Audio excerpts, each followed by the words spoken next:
Ismo. Oi, oi, doutora Fran. Boa Tá me ouvindo bem? noite, como vai? Tudo Boa bem? Boa noite a noite. todo mundo. Tá me ouvindo bem? Eu tô te ouvindo perfeitamente. Espero que o pessoal esteja ouvindo a gente. Perfeito. Que bom que você tá ouvindo.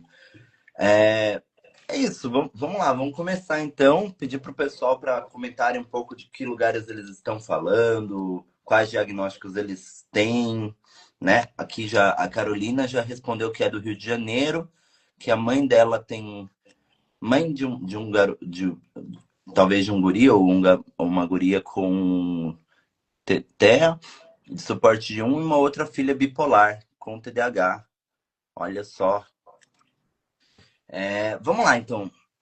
Primeiro, para início de conversa, se apresenta para o pessoal, fala um pouco sobre você, sobre sua trajetória, para quem não te conhece. Então tá, gente, prazer estar aqui no perfil hoje do Danilo, né? A gente se conheceu há pouco tempo, me sinto Uhum. honrada aqui pelo convite também. E sempre uma honra estar falando sobre o que a gente acompanha no dia a dia, né? Eu sou Franciele Marcha, eu sou médica psiquiatra, eu sou paranaense de Umuarama, mas hoje eu moro em Medianeira, perto de Foz do Iguaçu.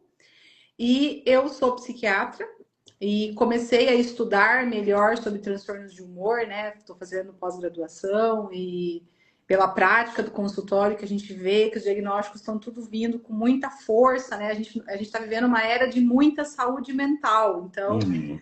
já foi essa época de a gente achar que a saúde mental poderia ser colocada em segundo plano. E Uhum. aí, eu acho que o nome do teu perfil, né, Danilo? TDAH e transtorno afetivo bipolar tem tudo a ver, porque Uhum. existe uma confusão muito grande entre os Uhum. diagnósticos, né? E é sobre isso que a gente vai conversar aqui um pouquinho hoje. Sim. Para quem está chegando, então, hoje a gente vai falar sobre a diferença do TDAH, da bipolaridade, também da depressão maior ou da depressão comum, porque elas são muito parecidas, né? Eu mesmo custei entender as diferenças e para mim ainda, vou ser bem sincero, que para mim ainda é muito confuso entender a diferença. Por isso que eu quis chamar você. Então, para começo de conversa, aonde o TDAH se parece com a bipolaridade, aonde ele quebra essa linha e vai para outro lugar. Eles se parecem em tudo, né? São Uhum. diagnósticos. Então, para a gente começar a entender um pouquinho como que é feito o diagnóstico dentro da psicologia e da psiquiatria, né? Então, a gente leva em consideração o que a gente chama de critérios diagnósticos, que é do livro que, aqui na atualidade, nós estamos na quinta revisão, né? Que é o DSM. DSM-5, o TR, que significa revisional, que é o Manual dos Transtornos Mentais. Então, eu falo assim, é um livro muito interpretativo, né? Então, aqui no Brasil, hoje, o diagnóstico é feito baseado nesse livro e no CID, que é o Código Internacional das Doenças, que a Uhum. gente está utilizando ainda, o CID-10, e obrigatoriamente passa a valer aí, a partir de 2026, o CID-11. Eu falo, o DSM e o CID, que são os dois livros que fazem o manual, o diagnóstico psiquiátrico, eles não se conversam direito, eles têm Uhum. semelhanças, mas a gente tem muita dificuldade, porque, por exemplo, para fazer o diagnóstico, a gente precisa olhar para o DSM. Mas Uhum. para codificar o nome do diagnóstico, por exemplo, se o paciente precisa de um laudo, de um atestado, a gente vai ter que buscar essa informação lá no CID. E lá os dois eles têm divergências, né? E Uhum. quando a gente fala do diagnóstico de transtorno afetivo bipolar e TDAH, e abro aqui uma ressalva para falar, né? O TDAH tem vindo com muita força, a gente está tendo muito diagnóstico de TDAH, as pessoas estão sinalizando mais sintomas, estão entendendo mais sobre sua saúde mental, o que leva também ao questionamento, a essa busca de informação sobre a suspeita diagnóstica. E o que a gente vê? Que os dois diagnósticos são muito parecidos. Então, é muito fácil confundir os diagnósticos. O que tem hoje de ponto de diferença entre Uhum. eles? A principal, eu diria que o TDAH, o transtorno do déficit de atenção e hiperatividade, ele é um diagnóstico do neurodesenvolvimento. Então, é muito difícil a gente conseguir fazer o diagnóstico hoje em um adulto de TDAH, levando em consideração que, por ser um diagnóstico do neurodesenvolvimento, a gente tem que estar falando dos sintomas antes dos 12 anos de idade. No DSM-4 falava antes dos 8 anos de idade. Daí aumentou essa margem de 8 para 12 anos. Mas assim, quando a gente pega um paciente que parece TDAH, a gente tem que fazer essa busca, um paciente adulto, né? A gente tem que fazer essa busca de informação sobre como foi a infância dele, né? E muitas vezes o próprio paciente ele tem uma leitura meio deturbada sobre aquele período. Ele acha que foi de um jeito, ele imagina, até porque a nossa memória, ela pratica muito confabulações. Parte da história eu conheço, parte da história eu conto para mim mesma, né? E isso tudo fica muito bagunçado. Então, para fazer o diagnóstico de TDAH, a gente às vezes precisa buscar um familiar, buscar uma investigação mais precisa para falar, olha, realmente é um TDAH. E detalhe, se a gente pensar que o TDAH é um transtorno do neurodesenvolvimento, o que a gente tem em relação a amadurecimento cerebral? Até a idade ali da adolescência, adulto, jovem, o nosso cérebro tem uma estrutura e quem faz a tomada de decisão, por exemplo, os comportamentos impulsivos, é praticamente ali o eixo do medo, da amígdala cerebral, né? E é uma parte muito imatura ainda. Então, a gente vê o TDAH ruim lá na infância, presente, tem as classificações considerar que leve, moderado, grave, mas a gente vê essa criança tendo prejuízos ou dificuldades, o adolescente continua e na idade adulta, pelo amadurecimento cerebral, há uma tendência da melhora dos sintomas do TDAH e não como a gente tem visto na mídia.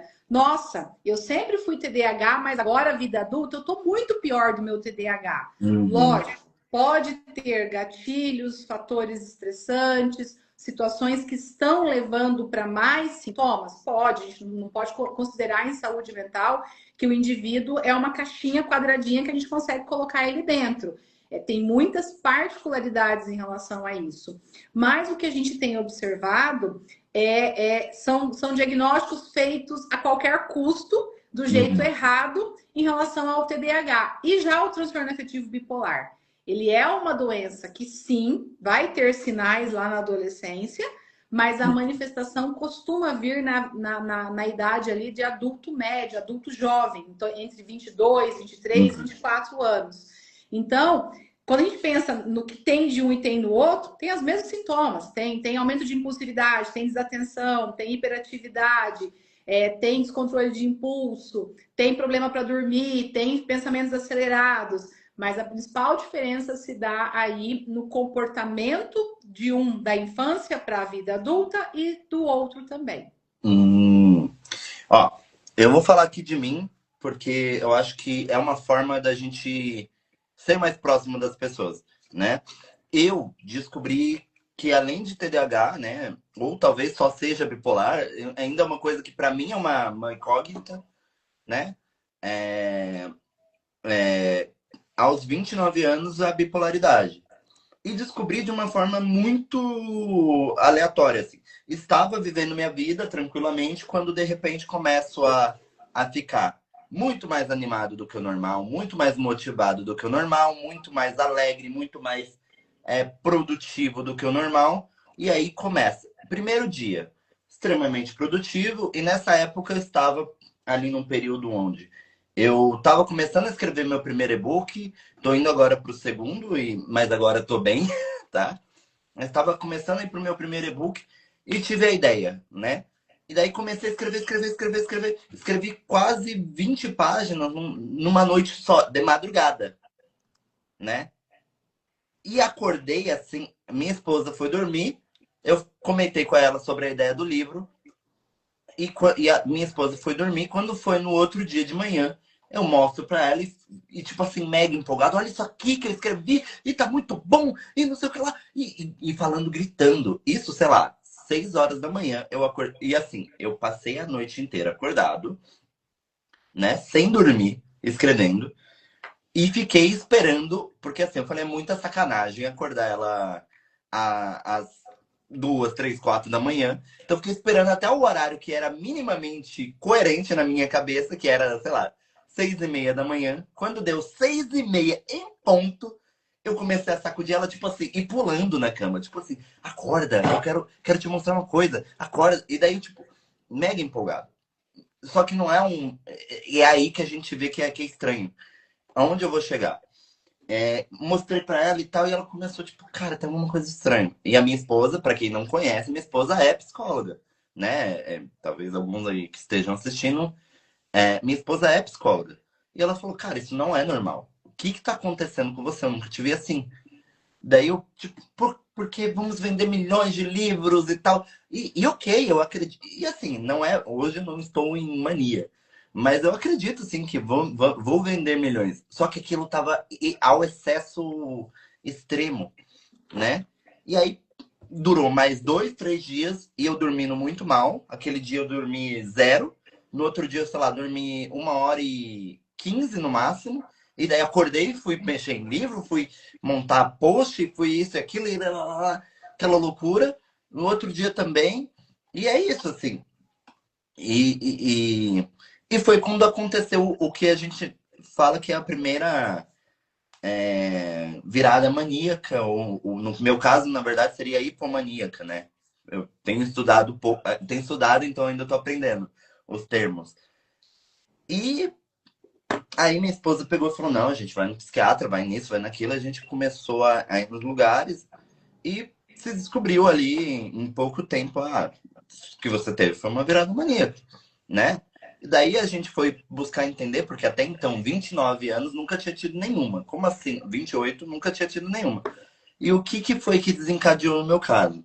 Né? Porque, assim, pelo que eu tenho estudado, a doutora vai explicar melhor e vai confirmar melhor, a bipolaridade ela pode estar em qualquer pessoa e ela pode estar lá e nunca se manifestar ou se manifestar em algum momento. No meu caso, ela se manifestou por quê? Por conta do uso da Ritalina. Em concomitante também, na época eu estava consumindo. Tinha acabado de descobrir o chimarrão e eu adorei chimarrão.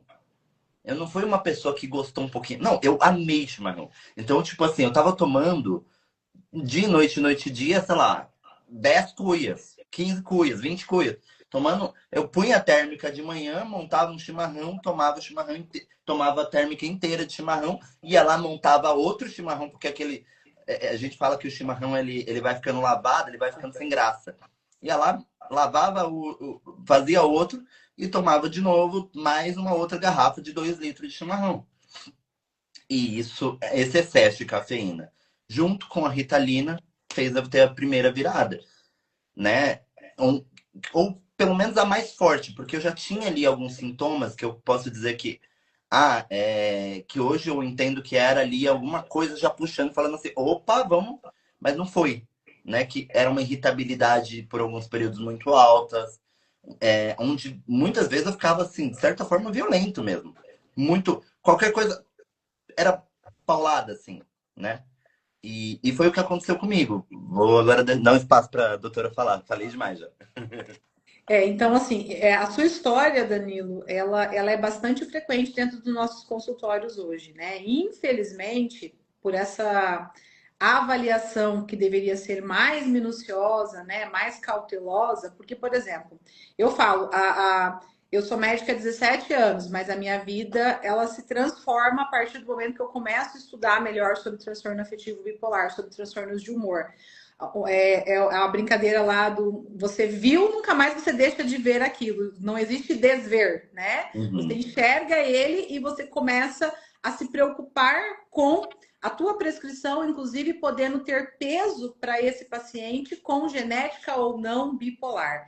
Então, assim, é lógico que não é uma coisa tão simples e tão clara. Para quem começa a trabalhar mais com transtorno de humor, já consegue buscar mais essa informação. Mas eu percebo assim que o meu entendimento antes do transtorno afetivo bipolar, a busca de informação era baseada no que o paciente estava me trazendo, não na busca de descartar um diagnóstico mais grave. E a partir do momento que uhum, você começa a entender o transtorno afetivo bipolar, você começa a entender que ele, num grau de hierarquia, ele manda em muita coisa dentro da psiquiatria. uhum, Então, assim, uma vez que ele é aberto, você não volta para trás com ele.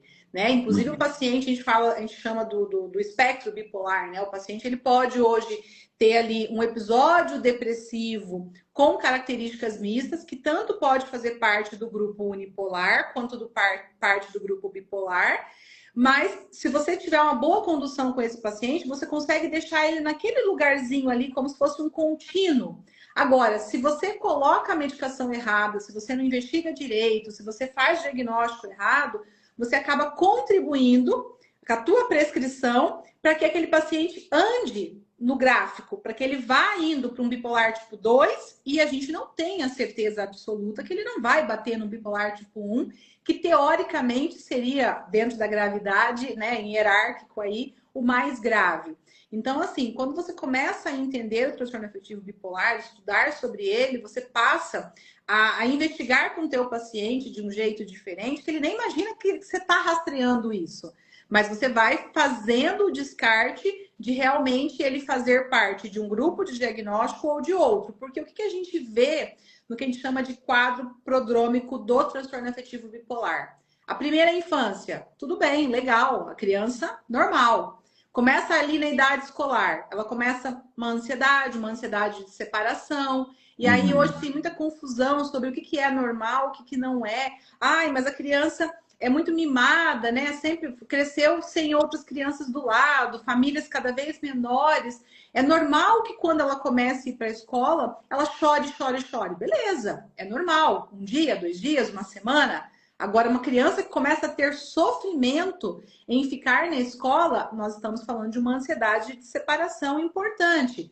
Então, no quadro prodrômico, a gente tem, na primeira infância, essa ansiedade, às vezes essa ansiedade de separação, um transtorno ansioso ali mais generalizado. A gente vai ter uma característica muito parecida com o TDAH, por que não? Também pode ter o diagnóstico de TDAH lá na infância, né? E conforme vai caminhando e passando ali pela adolescência, começa um distúrbio leve do sono, e aí, de novo, outra confusão. Ah, mas fulano é assim difícil por causa dos hormônios, fulano é assim difícil porque puxou para o pai, puxou para a mãe, confunde. E aí, quando que a gente vai ver a abertura dos sintomas? Lá na vida adulta. Então, assim, como foi teu exemplo aí, né? Tu apresentou um conjunto de sintomas para o médico. E o médico falou, olha, Danilo, eu acho que esse conjunto de sintomas aí é um TDAH. Qual é a primeira linha do tratamento do TDAH? Psicoestimulante. Então, Ritalina, né? Até por uma questão de custo, às vezes é a primeira opção do médico ali para o paciente. Uma Ritalina de liberação imediata hoje tem um custo baixo. R$ 40 a caixa é baixo. Ninguém vai passar um Vervance que é 300, a caixa 400. com 60 comprimidos, a última vez que eu comprei, eu acho que eu paguei R$ 28. Então, você coloca ali que é um psicoestimulante de liberação imediata, uma meia-vida curta, né? E o paciente começa a utilizar. E eu falo muito assim isso para meus pacientes. Eu nunca esqueço de uma experiência que eu tive há mais ou menos uns 6 anos atrás, de um paciente, de um menininho, criança. O pai era bombeiro na época, estava no segundo casamento, e ele levou a criança para avaliação onde eu trabalhava. E a criança tinha mais ou menos 8 anos de idade, o pai falava bem assim, doutora, tem algum problema com ele, alguma coisa está acontecendo. Eu falo, mas por quê? Porque eu já tive outros filhos e meus filhos não são iguais, ele não para. E o menino realmente assim quebrou o consultório. E aí, na época eu fiz a investigação, era um TDAH, coloquei a Ritalina para ele. Na outra semana o pai voltou e falou, meu Deus, é outra criança. Parece que você tirou da tomada. Então, o cérebro do TDAH, ele tem ali por alterações estruturais, de química cerebral, quando você coloca um psicoestimulante, você parece que fecha o que estava aberto. Você afunila no bom sentido da pessoa se acalmar, o cérebro silencia. Já o cérebro do bipolar, quando coloca um psicoestimulante, ele sente energia. Ele fala, uhul, meu Deus, que coisa boa, eu tenho vontade de ler, eu tenho vontade de estudar. Tenho vontade de viver, eu vou tenho estudar. vontade de fazer, tem que... Tudo que eu não estudei, eu vou me dar 3 livros aqui que eu engulo os 3 livros. E aí o que acontece? Você aumenta a vigilância e você diminui a atenção. Só que muitos pacientes não têm essa percepção a curto, médio prazo. Quando que vai começar a perceber? Ou quando essa Ritalina começa a bater no sono, começa a ficar mal-humorado, passa o efeito da Ritalina, fica na bad, fala, meu Deus, parece que eu fui consumido, eu tava com uma energia. E aí muitos pacientes acabam indo para a dependência química da Ritalina. Por quê? Eu tomo, eu tenho energia. eu não tomo, eu não tenho energia. Uhum. Então, essa energia no TDAH não existe. No TDAH puro, existe uma calmaria. A pessoa consegue alocar ali dopamina no lugar certo, porque é isso que a medicação ajuda, né? Colabora ali como se fosse um táxi que leva para o lugar correto essa dopamina. A pessoa, ela fala, nossa, minha cabeça parece que estava um barulhão e agora eu silenciei, eu fiquei calma. Isso no TDAH puro. Já no TDAH com bipolaridade, e aí vamos pensar o seguinte, os genes, né, os estudos genéticos dizem pra gente que o mesmo gene da bipolaridade é o do TDAH, é o da esquizofrenia, é o do autismo. A gente não tem hoje uma qualificação genética para falar, não, olha, Danilo, vamos fazer um exame para ver se você é mais bipolar ou mais TDAH. Não, você inclusive pode ter os dois diagnósticos ao mesmo tempo. Só que a condução de tratamento é totalmente diferente para um e para o outro. Sim.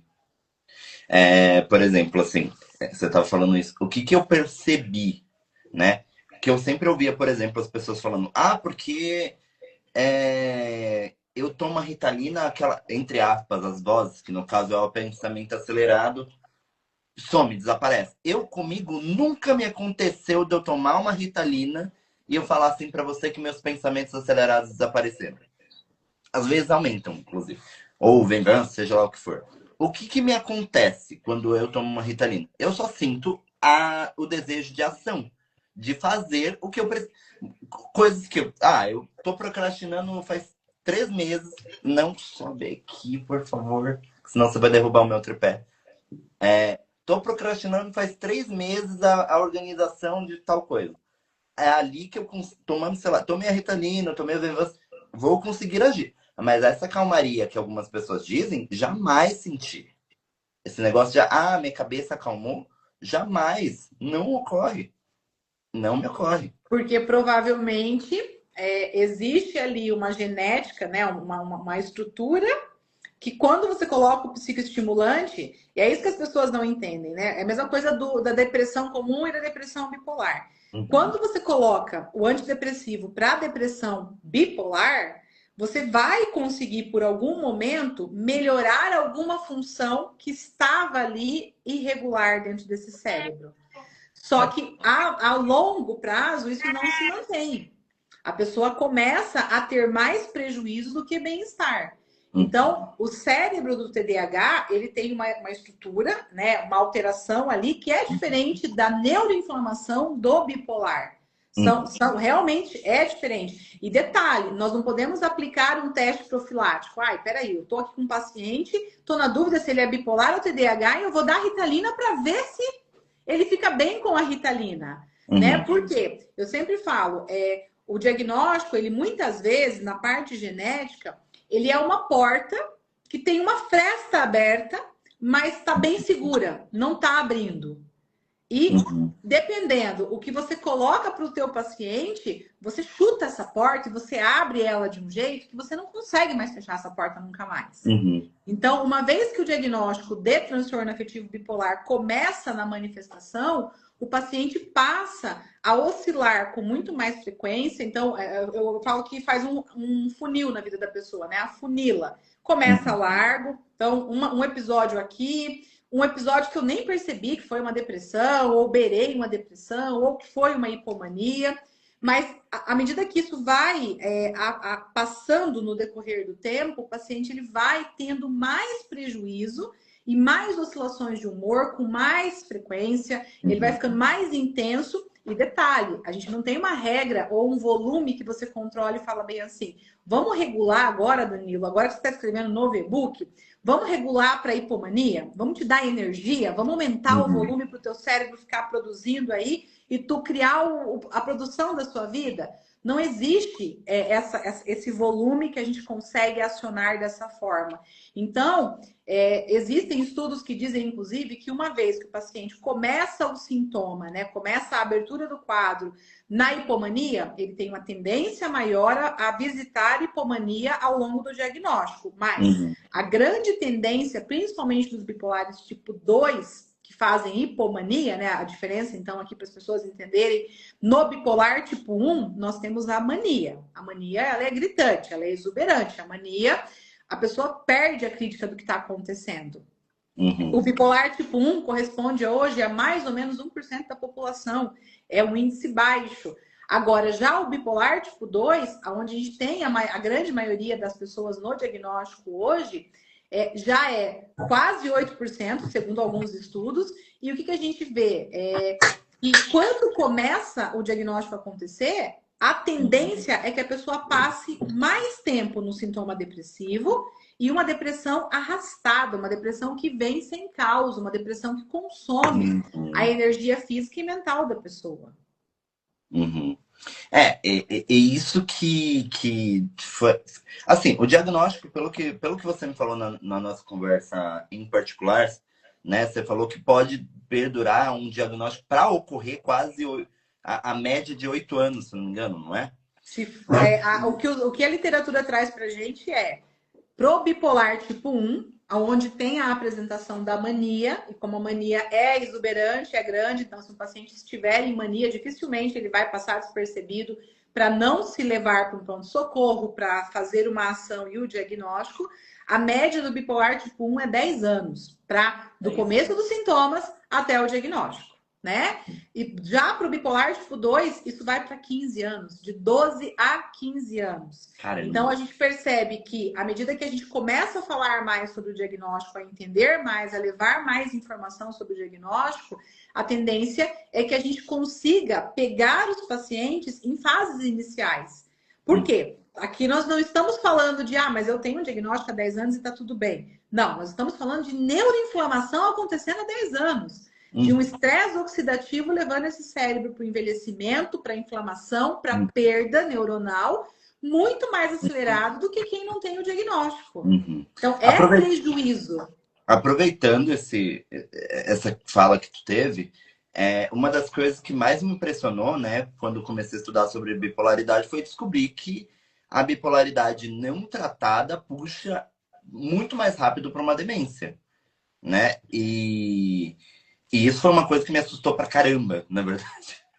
Vou falar que assim, eu senti um pavor de saber disso, né? E assim, ela vai puxar para uma demência exatamente por conta dessa questão do estresse oxidativo e tal, né? Que em cérebros normais existe ali uma recorrência que a partir de determinada idade nós perdemos mais ou menos 1% de massa cerebral todos os anos, né? Uhum. Então, quando a gente pede, por exemplo, uma tomografia para um paciente mais idoso, vai vir lá, redução volumétrica do encéfalo compatível com a idade. Que quer dizer, olha, é normal que o cérebro da pessoa mais velha, né, que ela perca substância, que ela reduza, né? Igual se fosse maracujazinho, a gente seca, né? Então a gente está Uhum. perdendo volume cerebral, célula que tem dentro do cérebro, neurônio, né? A nossa principal célula mental aí do cérebro é o neurônio. Já no processo inflamatório, tudo que acelera isso, nós estamos falando então de danos que às vezes a pessoa tem ali a parte cognitiva preservada, ela consegue dar conta da vida, ela vai resolvendo, né, a vida. Mas muito das demências que chega ali com 50, 55, 60 anos, nem sempre são demências de Alzheimer, são demências de Parkinson. Muitas demências podem ser secundárias a outros diagnósticos e os transtornos mentais, principalmente transtorno afetivo bipolar, que a gente está falando aqui hoje, sim, causam dano muito maior. Então, a gente está falando, quando a gente fala assim para o paciente bipolar, olha, você vai ter que ficar com medicação para o resto da vida. Nós Uhum. estamos falando de prevenir novos Uhum. processos neuroinflamatórios. Então, não, a gente consegue estabilizar o paciente hoje, educar ele, ensinar ele o que vai ajudar no sintoma, mas parar o processo, muitas vezes você vai precisar de uma química, de um estabilizador de humor, de um antipsicótico funcionando para isso, para evitar que esse cérebro faça uma neuroinflamação nova, Uhum. porque é essa neuroinflamação que mata esses neurônios de forma mais rápida. Né? Mata ou deforma, não sabe ao certo ainda, né? É aí que eu falo, caramba, eu perdi tempo demais. Porque assim, o que acontece, né? Eu hoje, eu começo a fazer as retrospectivas da vida. Uhum. Eu, eu, esses dias eu tava até conversando com minha esposa e falei, cara, eu acho que eu achei a primeira vez que me deu algum tilt. Eu tava com aproximadamente 11, 12 anos de idade. E daí tava. E daí comecei a ter uma semana. Tive uma semana que eu tava muito triste. E eu não tinha motivo, assim, especificamente pra estar triste. E eu tava triste. Foi a primeira vez. E foi, assim, a semana inteira muito, muito, muito, muito mal. Assim, de chorar sem motivo nenhum e tal. E o que que aconteceu? Isso ocorreu em uma semana que estava muito fria. E aí, por coincidência, a próxima vez que ocorreu isso também estava muito frio, com chuva e tal. O que que eu associei? Comecei a buscar entender e tal. Eu sempre fui muito curioso por mim mesmo. Então eu pesquisei e tal, existe um tal de depressão sazonal, muito tempo fora. E eu associei, assim, me autodiagnostiquei como uma pessoa com depressão sazonal. E, né? E se eu acredito que se não tivesse ocorrido uma virada para Mania. hipomania, eu Hipomania. jamais teria percebido ou descoberto O diagnóstico. o Então, por diagnóstico. exemplo, o que você acabou de dizer aqui? Você disse o que a gente considera ser um peso também para a percepção do diagnóstico, né? Então, primeira coisa, qual que é o meu normal? Né? Como foi minha vida? Como foi minha trajetória?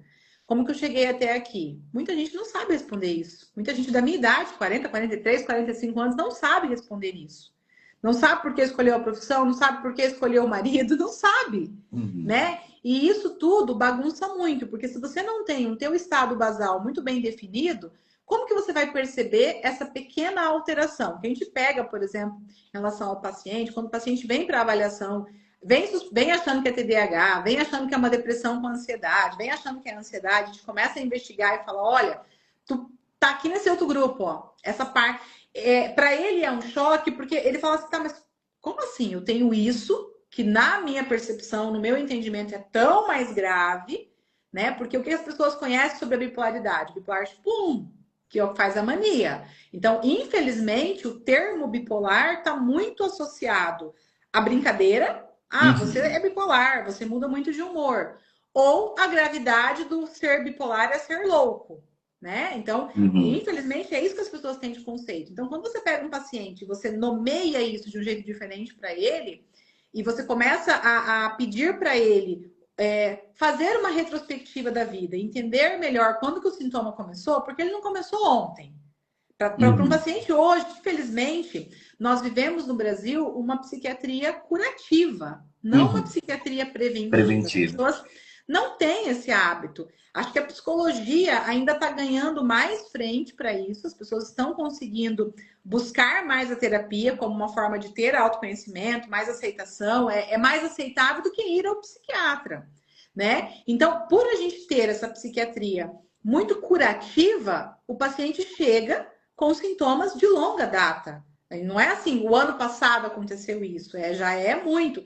E quando a gente pede para ele fazer a retrospectiva, a percepção do que aconteceu na vida dele, ele vai buscar essa informação, ele consegue fazer isso que você falou. Falou, peraí, olha só, lá com 14 anos, eu achei que era isso. Não, mas já era um episódio depressivo. E aí, o que você está dizendo para a gente aqui sobre mudou o clima, muda o humor? Você está falando de algo que rege o diagnóstico de bipolaridade, de modo geral, os transtornos de humor.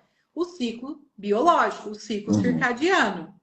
Então, é comum que a minha percepção mental fique modificada num dia, se eu moro num lugar extremamente ensolarado, e num dia tá inverno, tá escurecendo mais cedo.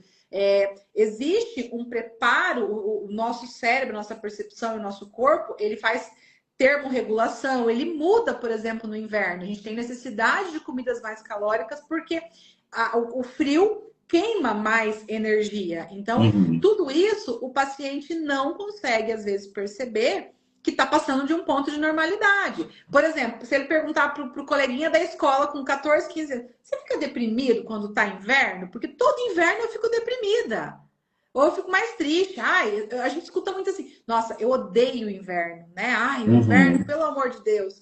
Então, só que não percebemos o que isso está servindo de interpretação e de peso. E no caso de quem tem transtorno afetivo bipolar, quem tem o diagnóstico de transtorno de humor, esse ritmo biológico, ele se bagunça muito mais, então esse cérebro, ele muda liberação de cortisol, de melatonina, de glutamato. Ele muda realmente quimicamente e isso se intensifica muito maior. E aí, quando você pede para o paciente fazer essa retrospectiva da vida dele, ele consegue começar a nomear para você e falar: nossa, olha só, com tal idade isso aconteceu, com tal idade já era aqui, ó. Mas tá, mas o que aconteceu na época? Ah, na época alguém justificou que era da idade, que era normal. Eu justifiquei que era porque eu estava trabalhando muito, era porque eu tinha terminado o namoro. Eu não percebi também isso como um fator. E por que existe essa dificuldade, essa percepção? Porque a gente não sabe quem a gente é. A gente está vivendo muito no automático, a gente não consegue determinar quais são os valores qual o motivo que eu levanto da cama todos os dias? Não é o motivo, não é os boletos que você tem para pagar, não é o dinheiro que você tem que ganhar. Qual é a razão de você existir, de você querer ter vontade de levantar da cama? A maioria das pessoas não sabe responder isso. Sim. Eu vou te perguntar agora. A proposta da gente é falar um pouco, dividir um pouco do que é o TDAH, do que é a bipolaridade, do que é a depressão. Agora, entre a depressão comum para a depressão bipolar, como é que a gente faz para diferenciar? Por exemplo, até então, até os 29, eu não tinha tido nenhuma hipomania. Né? Assim, é que para ser considerado mania, teria... Só para eu entender, que eu também não entendo tanto. Pode ficar. Mas só para eu entender, para ser considerado uma mania, teria que ter algum tipo de delírio ou... Não, você pode ter a mania psicótica, né? E a mania franca. Então, assim, é como se fosse graus, né? Então, assim, o critério diagnóstico de episódio maníaco, obrigatoriamente, é 7 dias ou mais de um humor extremamente elevado ou irritável, acompanhado de sintomas ali. Então, 7 dias ou mais, ou ser tão grave que no segundo dia eu já esteja dentro de uma internação. Então, no segundo dia, eu conto muitas histórias onde eu passo aí do meu paciente. Eu tinha um paciente que eu acompanhava de longa data, eu estava no plantão lá no Rio Grande do Sul, em Torres, e um dia a SAMU chegou com ele na emergência. E ele estava sentadinho na maca, o familiar do lado. E eu cumprimentei e falei assim: oi, seu fulano, tudo bem? O que você está fazendo aqui? Né? Eu te pergunto. Minha família chamou o SAMU para mim. E ele estava coerente, ele estava conversando assim, super tranquilo. E eu falei assim: tá, mas como assim? Sua família chamou o SAMU para o senhor? Ele falou bem assim: porque eu contei a verdade para eles. Eu falei: que verdade que o senhor contou para eles? Eu falei que eu sou a reencarnação de Maomé aqui na Terra. E aí, assim, lógico, a gente tem que tirar aqui um contexto espiritual, você tem que avaliar, fazer o exame de estado mental, você tem que conseguir perceber que isso faz parte de um componente não espiritual, não mediúnico, não, né? Mas que faz parte de um contexto fora do eixo, fora da casinha, né? E ele olhou para mim, eu olhei para ele e falei: como a senhora está duvidando de mim? Ele já começou a ficar meio agressivo comigo. Então, ele estava com várias funções mentais alteradas, né? Então, assim, no caso desse meu paciente, ele não ficou 7 dias em casa falando que ele era Maomé. No segundo dia, levaram ele para a emergência. Então, ele saiu do eixo, ele descarrilhou, ele foi muito intenso. Então, por exemplo, a gente poderia considerar que esse pensamento de eu sou o Maomé era um transtorno, era um delírio? Poderia. Ele realmente acreditava naquilo que ele estava me falando. Então, esse meu paciente estava numa mania psicótica. Mas ele tinha outras alterações no exame de estado mental. Tá? Mas uma mania franca. O paciente vai aumentando a energia. Ele vai mudando. Ele vai fazendo um movimento um pouco semelhante ao que você fez. Eu durmo... Todas as noites eu preciso dormir 6 horas. De repente eu passo a dormir 4 e eu tô super bem. Eu passo a não ter vontade de comer. Eu passo a ficar obcecada por academia. Eu nunca gostei de academia. Eu começo a aumentar a energia. A tal ponto que eu vou numa concessionária e eu falo: vou comprar um carro zero. Mas você tem dinheiro para comprar um carro zero? Não, não tem. Mas eu vou lá e compro um carro zero. Então, assim, na mania existe uma perda de crítica. Além dos 7 dias e do critério, a mania ela é muito mais gritante. A mania, quando você conversa com um paciente maníaco, ele não te olha nos olhos, ele te atravessa. Ele tá acelerado, ele fala, ele olha para você te atravessando. Você fala assim: meu Deus, a pessoa não tá aqui, né? E assim, ela solta partes coerentes, mas na maior parte do discurso é incoerente. É tipo assim, os outdoors da cidade estão falando comigo, as placas do carro estão me passando uma mensagem. Mas que mensagem? Então, são coisas muito fora do habitual. Então, a mania é grandona, é exuberante, né? Teve aquele exemplo de uma modelo em São Paulo que saiu de madrugada, estava na casa, teve intimidade com um morador de rua, voltou para casa e não lembrava o que tinha acontecido, por exemplo. Então, assim, é grande. A pessoa, na maioria das vezes na mania, ela inclusive ela perde flashes, ela perde parte da consciência. Ela não lembra, ou por mecanismo de defesa, ou porque ela está muito acelerada e esse cérebro está consumindo muita energia, mas ela fala, não falei isso, não fiz isso. Não, você fez, você falou, aconteceu assim, assim, assim. Então, mania é grande. A hipomania é pequena. A hipomania é uma mania pequenininha. Como critério diagnóstico, 4 dias ou mais de um ego grandioso, inflado ou irritável, acompanhado de alterações ali. Vai ter um aumento de energia voltado para um objetivo, e aí aquilo. Eu tô tão insatisfeita com o meu trabalho que eu queria ser youtuber. Tá, mas tu sabe ser youtuber? Não, mas eu aprendo. Eu quero, eu corro atrás de ser influenciadora daqui a pouco e aquilo não faz mais sentido. Então, na hipomania, existe, na sua grande maioria, uma presença de crítica, mesmo que às vezes ela esteja parcialmente prejudicada, né? Mas o paciente, ele não percebe. E os familiares justificam, também acabam não percebendo, acabam justificando e falando, não, isso é o normal dele, é uma irritabilidade. Então, quando a gente fala de depressão comum e de depressão bipolar, o que a gente precisa entender? Existe uma regra que é a base da vida, equilíbrio, né? O zero. Tudo que deprime, tudo que diminui sintomas, eu vou chamar de sintoma depressivo ou sintoma negativo. Tudo que aumenta sintomas acima da linha base, pequenininho, eu chamo de hipomania, grandão, eu chamo de mania. Então, na depressão comum e na depressão bipolar, se eu estou enxergando esse paciente apenas no episódio depressivo puro, eu não tenho condições de falar que é uma depressão comum ou bipolar, porque as duas são extremamente iguais.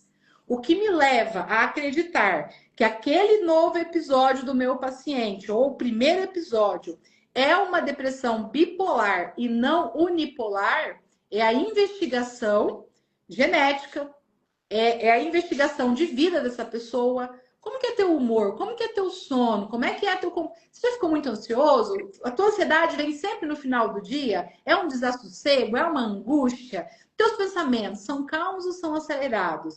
Então, é a busca por essa informação, né? Que você consegue ali na coleta perceber, rastreando o outro polo, o polo positivo, buscando essa informação. E lógico, existem sinais mais de um lado e menos do outro. Então, a depressão comum costuma acontecer o primeiro episódio acima de 25 anos.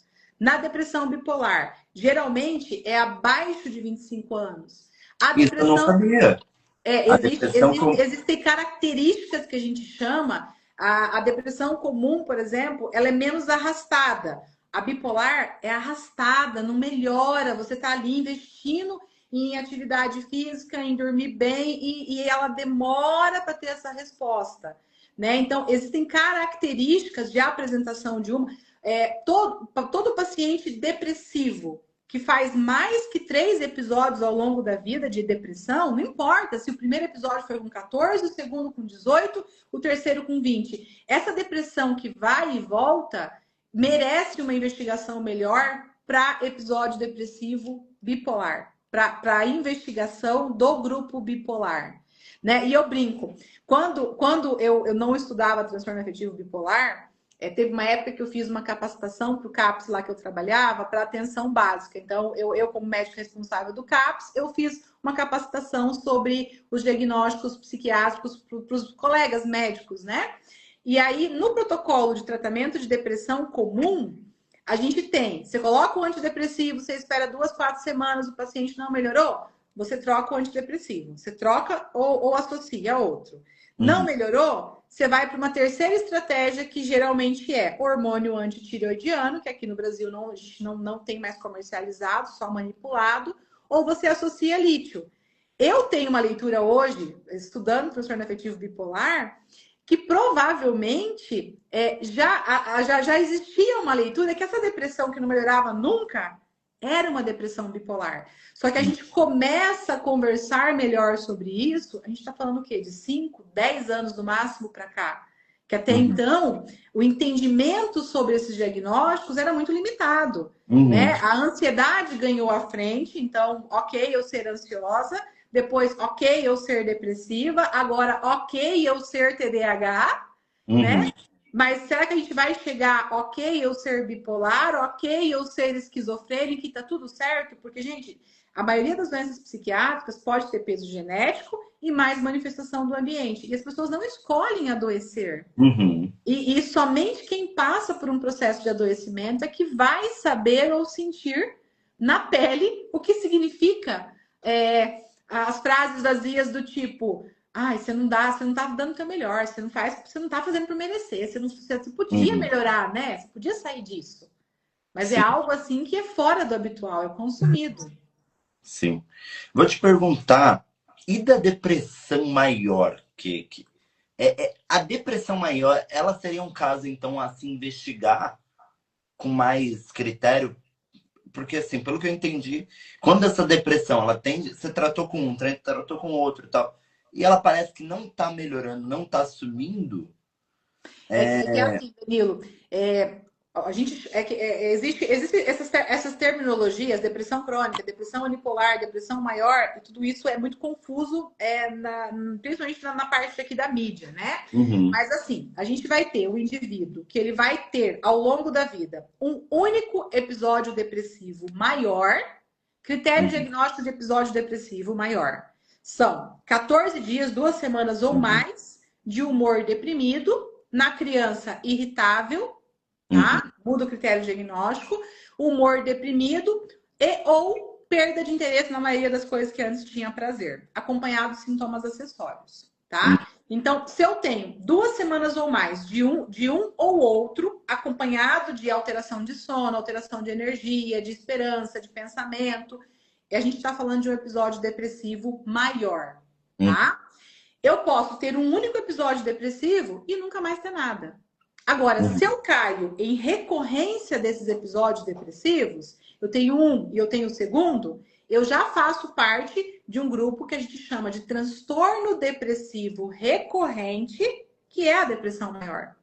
Uhum. Transtorno depressivo recorrente, e eu vou classificar. Ó, agora, Danilo, tu tá. Transtorno depressivo recorrente, episódio atual moderado, grave, com ou sem sintomas psicóticos.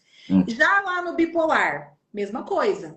Eu vou falar em transtorno afetivo bipolar, episódio atual depressivo puro, depressivo com características mistas, depressivos com características ansiosas, porque tem um monte de subclassificação que as pessoas desconhecem. E isso, por exemplo, eu vejo que é uma das minhas brigas aqui na rede social, porque quando eu faço uma postagem, por exemplo, falando de uma forma mais geral sobre o transtorno afetivo bipolar, a pessoa que se identifica na bipolaridade, ela vem e fala assim: eu sou bipolar e eu não sinto isso que você está falando. Uhum. E aí, gente, a gente está falando de um manual, de um conjunto de critérios diagnósticos, mas a gente está falando de seres humanos que, na sua individualidade, é muito mais infinito.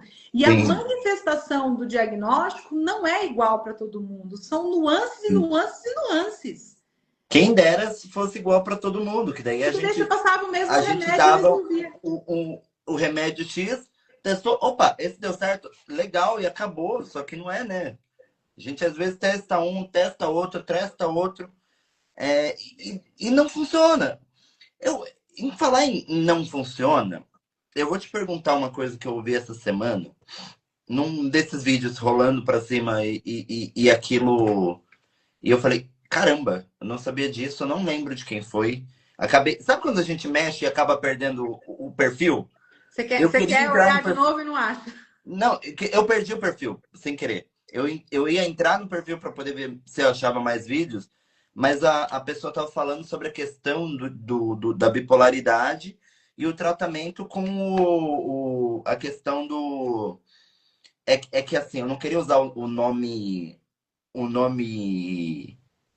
antigo, porque já tem uma polêmica enorme. Eu queria usar o nome que a gente usa hoje, que é um científico que pega mais leve, mas eu não tô lembrando. Canabidiol? Não é canabidiol. É um tratamento psiquiátrico que era muito usado antigamente e foi usado de uma forma... Eletroconvulsoterapia? Isso, é que assim fica mais bonitinho. Eletroconvulsoterapia. O choque que as pessoas falam, né? Sim, E os filmes não ajudam, né? sim, daí os filmes não ajudam. E eu não queria falar, tipo, eletrochoque, porque eu acho Não. que isso já gera um... Eletroconvulsoterapia. Porque assim, hoje é feito de uma forma muito diferente, humanizada e etc, né?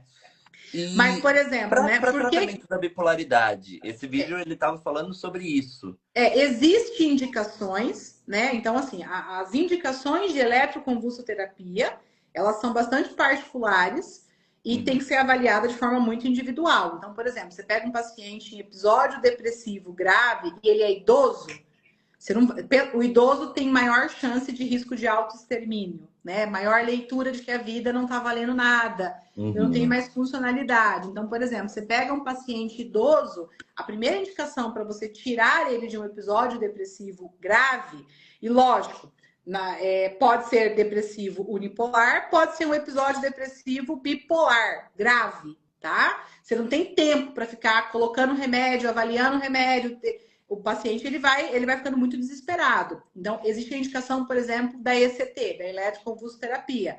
Você pega uma mulher gestante que está em um surto grave. Você não vai dar tempo para ela melhorar, até por conta de risco ao bebê, ao feto, né? uhum. Indicação eletroconvulsoterapia. E, por exemplo, por que antigamente era feito de um jeito e por que hoje em dia é feito de outro jeito?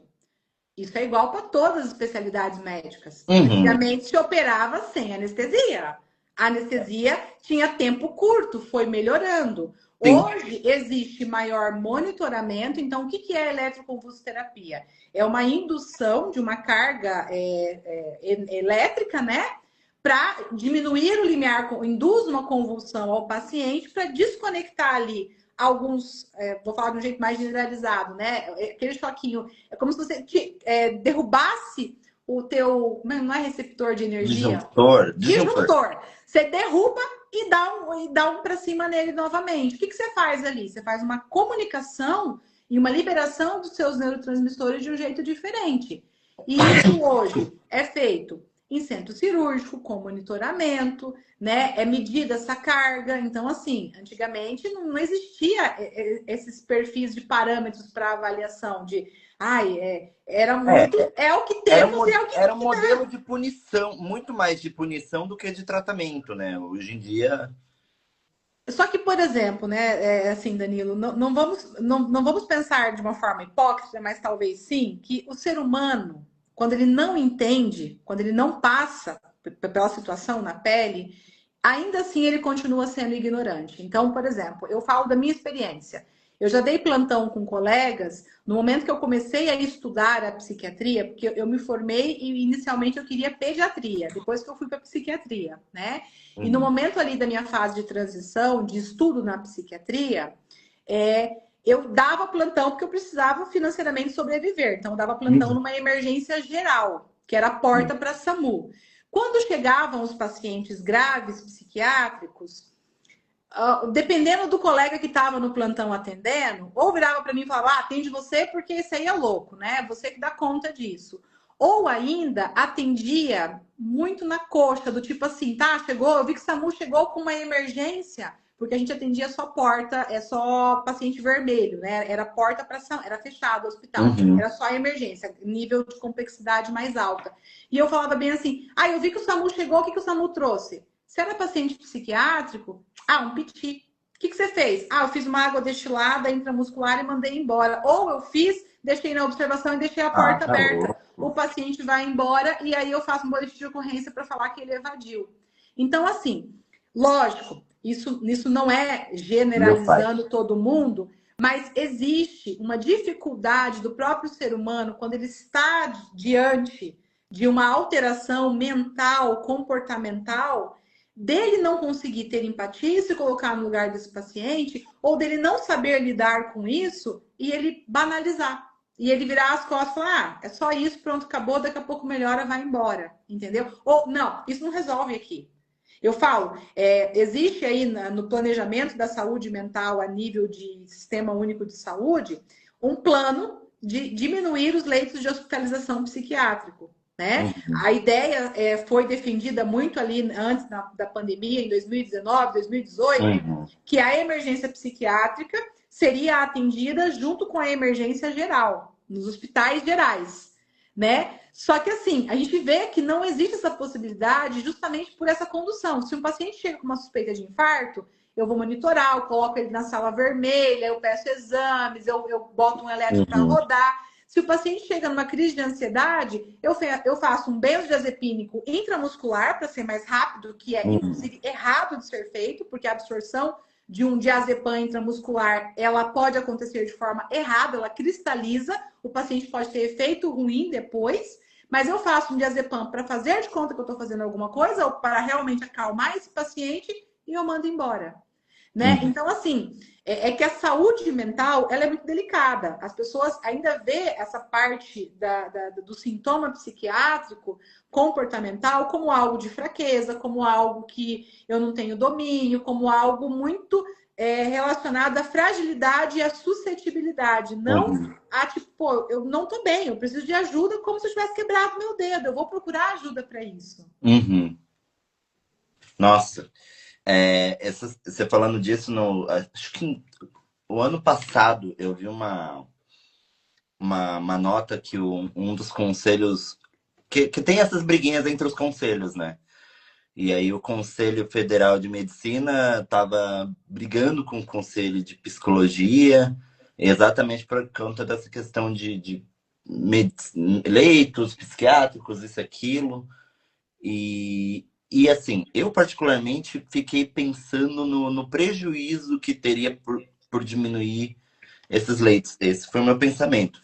Muita gente que olha e fala, não, porque a gente está caminhando para a volta dos manicômios. Eu tento pensar que não, né? Eu sei que existe também muita maldade do outro lado, mas eu tento pensar que não, né? É Porque. que assim, né? A fala manicômio, ela vem de longa data. Né? O Uhum. primeiro manicômio no Brasil foi o Pedro II no Rio de Janeiro, né? Uhum. Porque uma das princesas lá de Portugal chegou aqui em surto maníaco e precisou ser hospitalizada e criou-se esse hospital.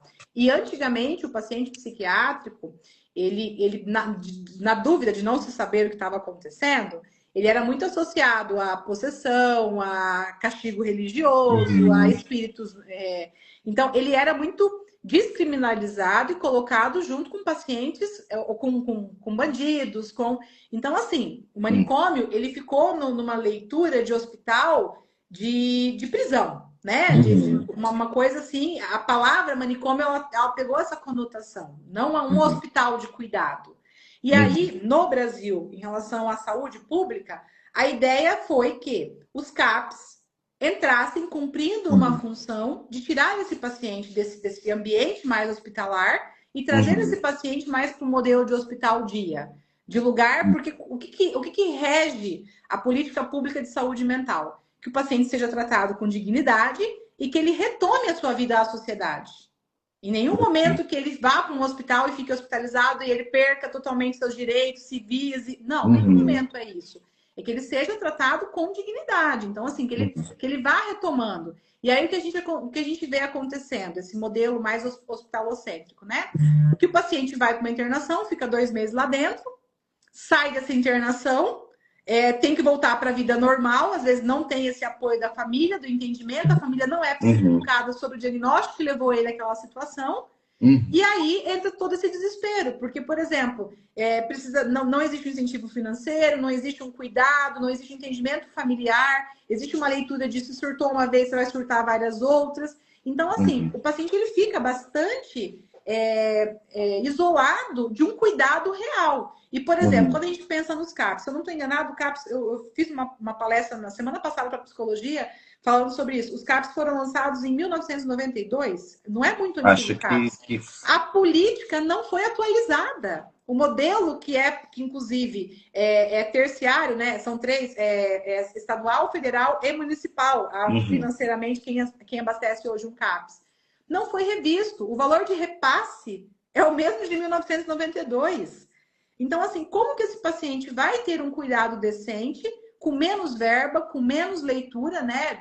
Teve uma época ali que foi lançado os população NASFs. aumentando, com questões sociais que pioraram muito, né? Porque, assim, entrou pandemia, entrou celulares, porque, assim, em 93 não existia celular e querendo ou não, assim, eu não tô aqui para demonizar, porque eu não sou do time que fala assim, porque você tem TDAH por causa que você usa demais celular. Porque você tem... Não, eu não sou desse time. Só que, assim, a gente tem que ser adulto e maduro o suficiente para entender que o excesso de uso de telas vai gerar prejuízo nas pessoas. Ponto. A gente não... isso e gera em qualquer pessoa, não é... Então a gente precisa ser adulto para falar sobre isso. Não é sobre...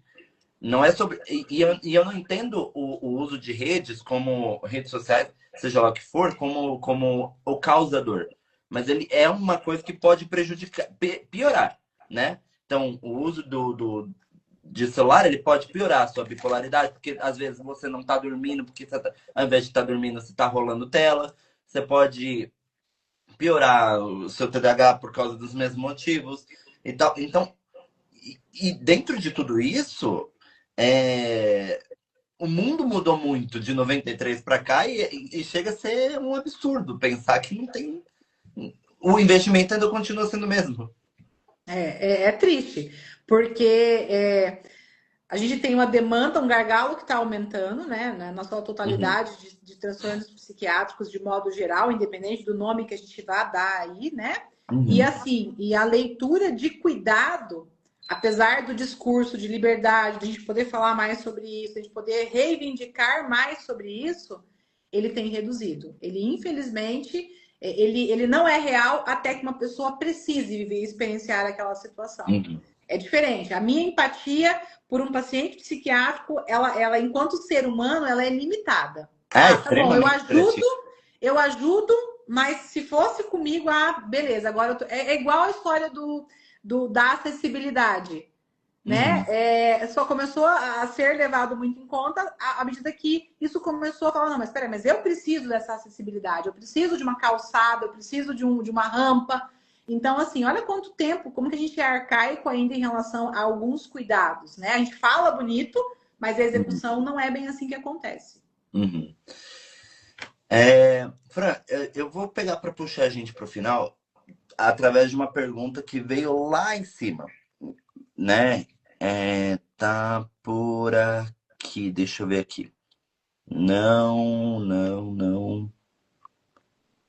Peraí que eu vou achar aqui a pergunta. Não. Deixa eu ver. Aqui. Fran, além dos cuidados da medicação, quais os outros cuidados que uma pessoa deve adotar para a vida? Então, assim, além da medicação, o que eu posso fazer para poder lidar com meu TDAH, com minha bipolaridade, com essas coisas que vão fazer sentido?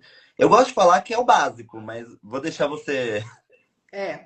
O básico que as pessoas não sabem mais o que é o básico, né? Então, assim, quando a gente fala de bem-estar mental, de qualidade de vida, a gente precisa entender que um termo aí que se chama rotina estruturada ou essa busca de equilíbrio em relação ao bem-estar, ela vai envolver um sono de qualidade, né? E aí, vamos lá, sono de qualidade não é ficar com o celular até 11 horas da noite, fechar o olho 11 horas e acreditar que o nosso cérebro vai dormir 11h01, porque eu fechei os olhos e estou cansada.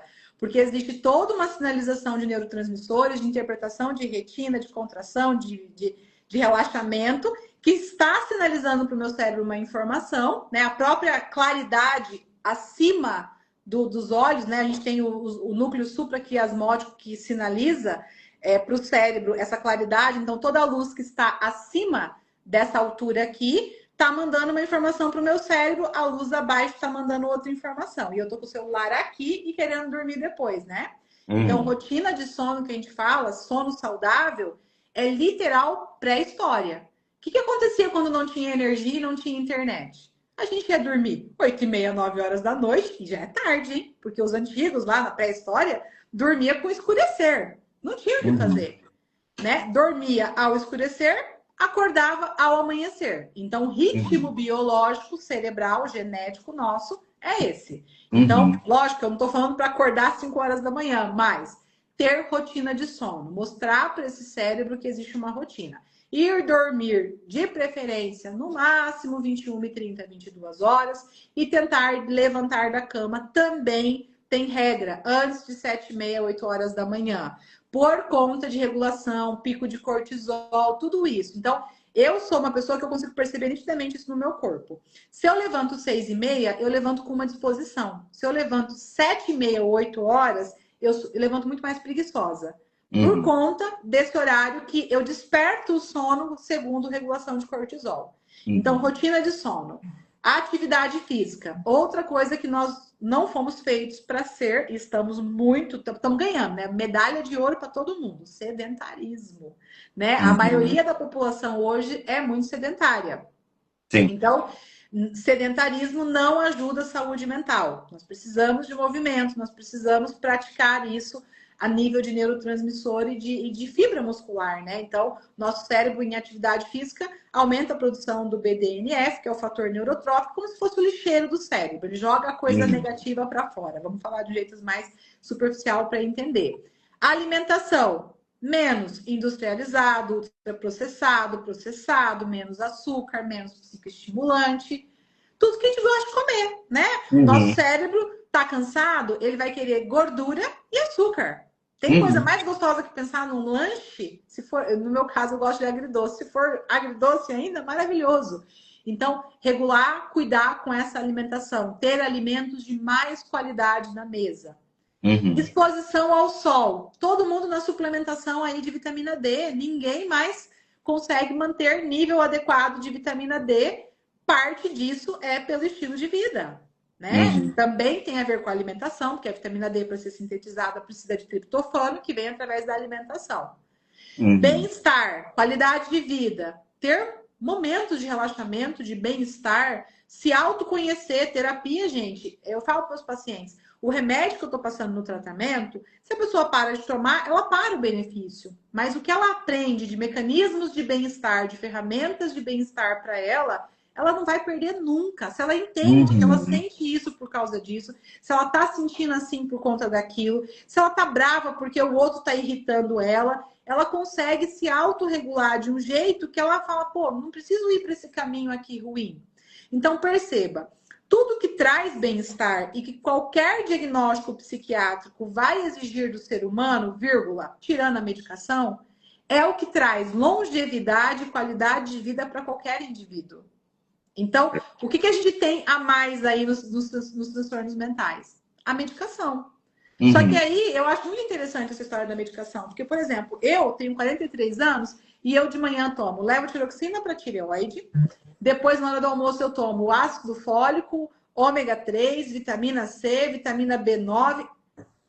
Resumindo, se eu tivesse mais uma medicação psiquiátrica que eu precisasse fazer uso todos os dias, qual é o problema? O problema é que eu estou olhando para a medicação psiquiátrica e estou lá, poxa vida, eu estou fazendo uso de um antidepressivo, eu estou fazendo uso de um antipsicótico. Olha isso daqui, que absurdo, estou precisando usar lítio, que é um estabilizador de humor. Lítio tem na alimentação. Lógico que a gente não consegue ter uma suplementação favorável, pensando no diagnóstico, somente com a alimentação. Mas se eu fosse criada num país que o lítio está lá como suplementação vitamínica, que acontece muito isso, não seria um problema eu tomar lítio. Né? Então, assim, tudo tem muito a ver com o meu processo de entendimento. Se eu tenho uma hipertensão e tenho que tomar um remédio para pressão para o resto, tireoide, para o resto da vida. Detalhe, o remédio da tireoide me exige que eu acorde 30 minutos e tome a medicação em jejum. Então, eu tenho um ritual hoje por causa do remédio. Eu levanto, vou na cozinha, tomo comprimido, dou comida para os gatos, volto para fazer minha higiene pessoal, depois eu vou tomar meu café. Então, assim, qual é o problema? Qual é a diferença de eu ter uma alteração na tireoide e daqui a pouco eu ter uma alteração no meu cérebro que me Uhum. peça para fazer uso de uma medicação? Então, Uhum. quando a gente está falando de bem-estar, tudo que a pessoa faz para estar bem no diagnóstico vai contribuir para a vida de qualquer ser humano, tendo diagnóstico ou não tendo. Perfeito. Eu. Nossa, me deu uma trava aqui na garganta. Eu penso da mesma forma. Penso da mesma forma. Eu falo que assim, o que que eu falo que é o básico, né? Atividade física, tomar água, dormir bem. Feito essas coisas, você já tem metade do problema resolvido. A outra metade, às vezes, vai precisar de medicação. E como ela falou, cara, usa. Se fosse para qualquer outra coisa. Quando você tem dor de cabeça, você toma Tilenol, toma paracetamol, você toma, sei lá, você vai tomar alguma coisa. Quando você tem problema de diabetes, você toma insulina. E você não fica com... E as pessoas não têm essa tendência. As pessoas têm essa tendência quando é algo psiquiátrico. Então, assim, parem. Às vezes é necessário e é isso. E eu acho interessante, por exemplo, né, Danilo? Antigamente, quando um homem precisava, para uma disfunção erétil, de um Viagra, que é o nome comercial Uhum. mais conhecido da tadalafina, da sildenafila, existia o preconceito de ir no balcão da farmácia e pedir. Hoje em dia, o comprimido azulzinho é famoso, né? Uhum. Então, assim, eu creio que conforme o ser humano for entendendo o processo, Uhum. for experienciando, for tendo pessoas próximas, porque a gente tem visto, existe uma média aí de 25% da população estar ou adoecer de saúde mental. Nós estamos Uhum. falando de a cada 4 indivíduos, um ter um transtorno mental. Então, se na tua família tem É quatro muita gente. pessoas, uma delas pode ter transtorno mental. É muita gente, né? Então, a gente precisa desmistificar isso. A gente precisa entender. Eu vejo também um pouco aqui na rede social essa polêmica. A forma como eu apresento o sintoma. Poxa, mas você, como psiquiatra, está falando assim, está falando mal. Eu fico assim, tá, mas onde que a gente está quebrando o estigma se a gente não pode conversar do jeito adequado sobre o que é real e o que não é do diagnóstico? Uhum. Entende? Porque eu posso proteger a informação ou falar, não, não acontece desse jeito, né? E depois, Uhum. mas aconteceu. E olha só, você teve o azar de estar naquele grupo, ou eu posso começar a tentar conscientizar do jeito correto. Uhum. Né? Então, assim, eu creio que o conhecimento, né, no diagnóstico psiquiátrico é igual aquela brincadeirinha de religião. A pessoa aprende no amor ou na dor. Eu Uhum. coloco o amor como autoconhecimento, como o conhecimento. Então, Danilo, você tá com um diagnóstico aí, vai entender ele. Cara, faz dele teu melhor amigo. Não faz dele teu inimigo que vai dar ruim. Trata ele como amigo, que ó, querido, junto. Já sei, você vai querer me dar tal coisa? Já sei que você está agindo, então eu vou me antecipar a você. Né? Então, trata como amigo. Então, eu posso adquirir esse conhecimento, ou infelizmente, eu vou apanhar muito, eu vou ter muita dor, eu vou dar muita dor para as pessoas que estão perto de mim, e aí eu vou buscar ajuda. Né? Mas Uhum. daí esse cérebro já chega num grau muito mais cansado, muito mais desesperançoso de que aquilo vai ter uma resposta favorável. Uhum. Fran, eu sei que eu falei que eu ia puxar para encerrar, mas o Chicoteca encostou numa coisa que eu acho que se a gente não falar. Ou, não, eu acho que seria interessante deixar guardado esse tema, talvez para um futuro, algum momento que a gente puder, a gente conversa. Daí eu te mando no WhatsApp depois. Acho que, acho que a gente tem uma live excelente. Com certeza, se eu pensar que eu posso colocar no top 10 das melhores lives que eu já fiz.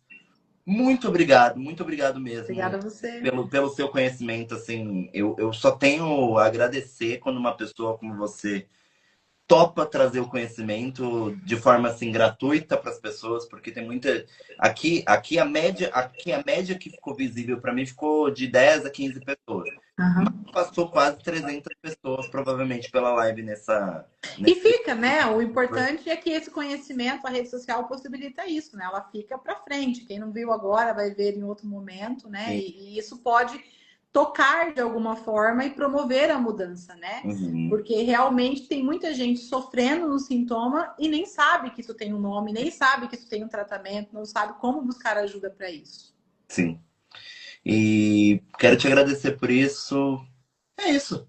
Tem algo que você gostaria de falar, talvez, que não falou? Algo que você talvez queira deixar de recado? Senão, a gente encerra. Não, Acho que tranquilo, talvez. só Gente, se você tem suspeitas mínimas sobre bipolaridade, de qualquer procure um forma, médico. procura um médico. Você pode procurar a doutora Fran. Não sei se ela hoje tem agenda, porque é uma pessoa mega requisitada. Obrigada. Mas procura a doutora Fran. E é isso, gente.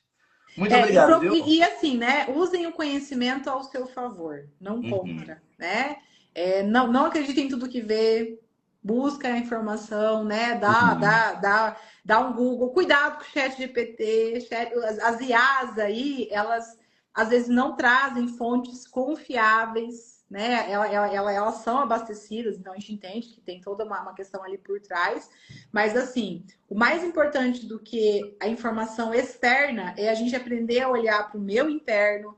Poxa, mas é normal? Tá tão acelerado? É normal eu não estar feliz? É normal? Eu falo, meu perfil de público é adulto jovem, né? É adulto médio, né? É gente que tem uma trajetória de vida sofrida, que chegou em algum lugar financeiramente estruturado, tem família, tem casamento, é feliz, aliás, vírgula, tem tudo e falar assim: poxa, não tô feliz. Tem um vazio Uhum. aqui dentro de mim, eu não sei explicar o que que é. E às vezes é um sintoma, é um diagnóstico, gente. Uhum. Então, assim, não se conforme, né, mas meu vizinho também sente isso, né? O meu vizinho também tá assim. Eu sigo o Danilo também vive isso, ó. Não é Uhum. bem assim. Aprendam a olhar para a sua individualidade e entender o que que é importante para você, né? O que está acontecendo ao seu redor.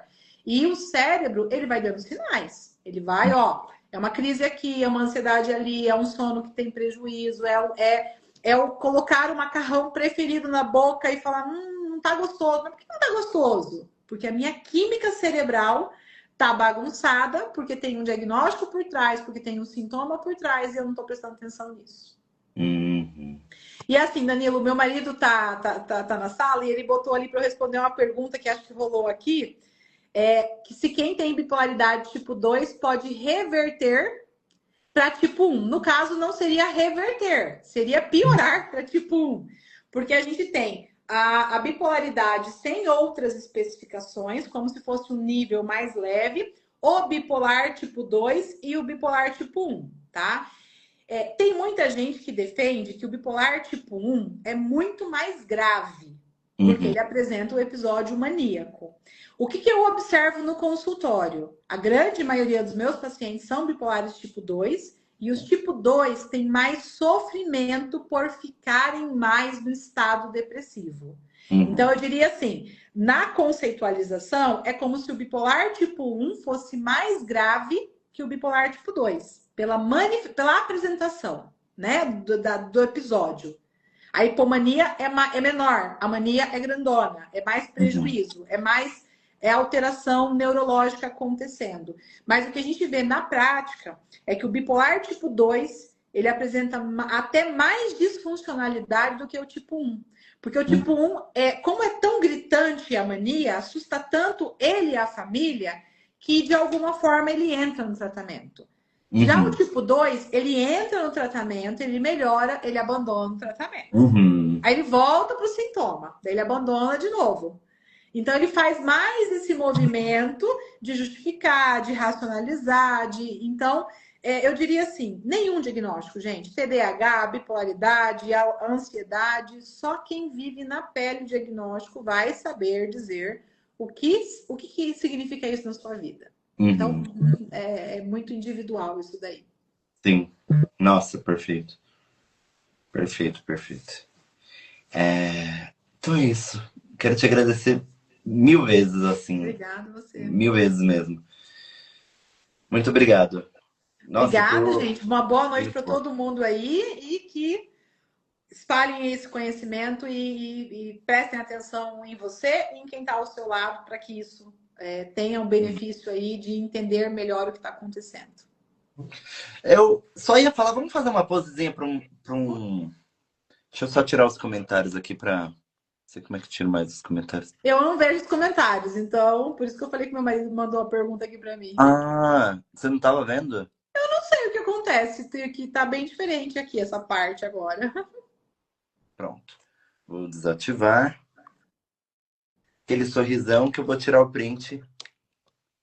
Ou melhor, alguma pessoa que tá vendo pode tirar um print pra gente e me mandar ou no meu direct ou no direct da Fran? Vamos fazer um. Conto com um dos 10. Por favor, façam isso. Um dos 10. Vou fazer uma pose, você também faz e a gente conta que pelo menos um dos 10 vai mandar pra gente. Ou melhor, acho que deu tempo. Muito Nossa, obrigado. também, vamos fazer o teste. Vamos fazer o teste o quanto que as pessoas estão empáticas pelas outras. Espero que pelo menos um dos 10 tenha feito o print, se não, Tá tudo certo. por garantia, eu tiro um aqui, mas eu espero que um deles tenha feito. Muito obrigado, viu? Até a próxima. Obrigada, gente. Tchau, tchau. Tchau, tchau.